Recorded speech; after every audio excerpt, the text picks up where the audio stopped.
A seemingly routine $12 auction purchase may turn out to be a hidden treasure. Yeah, a woman in Northampton County appears to have found an original Renoir dating back to the 1800s. The drawing now has the intention of a prestigious institute looking to certify whether it's real or not. Yeah, really exciting. Action News' Walter Perez spoke with the woman who now owns the drawing. He's live in Easton with that story. Walter. That's right, Christy and Brian. The question that lingers is, if it is a Renoir, how did it end up at an auction house in Montgomery County? At this point, nobody knows. But one thing is for sure, if it is, that's the best 12 bucks the owner of this shop ever spent. Heidi Marcos says she recently saw this drawing at an auction in Montgomery County. She wasn't sure why, but she knew she had to have it. I didn't pick it up. I didn't turn it around. You know, I basically looked at it and I thought, I just want that piece. She and her business partners walked away with the piece for $12. Heidi, who is a certified art appraiser, says it didn't take long before she realized this drawing of a nude woman was special.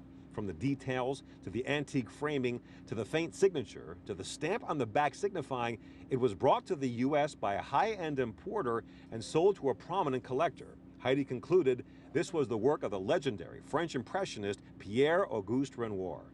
But just to be certain, she called in a fellow art appraiser to make sure she wasn't getting ahead of herself. And he was looking at it, he looked it over, and he said, he agrees with me.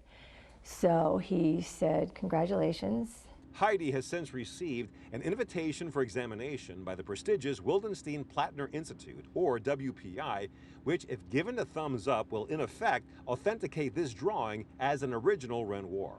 Marcos says the question she struggles with now is what to do with this masterpiece if the WPI includes it in their digital catalog. I think after the Wildenstein-Platner Institute does its inspection, I think it'll just go back into a safe for a little while and then have a little bit of downtime to decide what we want to do.